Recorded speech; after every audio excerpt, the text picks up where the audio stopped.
பாவத்தின் நகோரத்தை பார், பாதகத்தின் முடிவினை பார். பாவத்தின் நகோரத்தை பார், பாதகத்தின் முடிவினை பார். பரிகாச சின்னமாய் சிலுவையிலே பலியானே நான் உனக்காய். ஆண்டவராகிய இயேசு கிறிஸ்துவின் பரிசுத்த நாமத்தில் உங்களை அன்புடன் வாழ்த்துகிறோம்.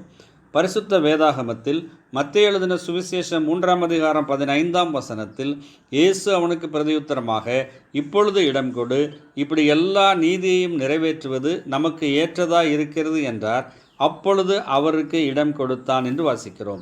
யோவான் ஸ்நானகன் யோர்தான் நதிக்கரையில் மனந்திரும்புதலுக்கான ஞானஸ்நானம் கொடுத்து கொண்டிருந்தான்.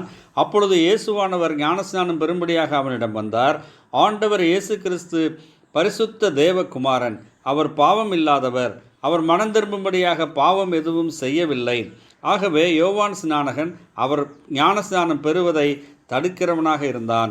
ஆனால் ஆண்டவர் இப்படி எல்லா நீதியையும் நிறைவேற்ற வேண்டும் என்று சொன்னார்.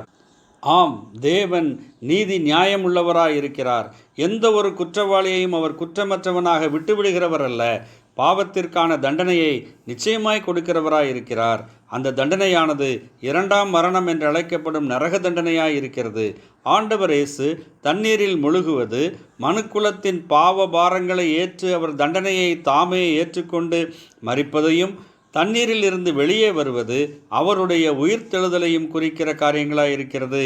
யாரெல்லாம் ஆண்டவர் இயேசு கிறிஸ்துவில் விசுவாசம் வைக்கிறார்களோ அவர்கள், அவர் எனக்காக கல்வாரி சிலுவையிலே என் பாவத்திற்கான தண்டனையை சகித்து முடித்து விட்டார் என்று விசுவாசிக்கிறார்கள். இதனால் நீதியுள்ள தேவன் அவ்வாறு விசுவாசிக்கிறவர்களுக்கு பாவ மன்னிப்பை அருளுகிறார். ஏனெனில் அவர்களின் தண்டனையை தேவகுமாரனாக வெளிப்பட்ட ஆண்டவர் இயேசு கிறிஸ்து சிலுவையிலே சகித்து முடித்து விட்டார். ஆகவே அந்த மனிதனுக்கு அவர் மீண்டும் தண்டனை தரமாட்டார்.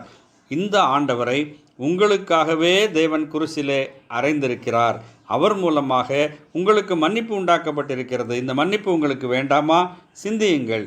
தேவன் உங்களை ஆசீர்வதிப்பாராக. ஆமேன். நன்றி.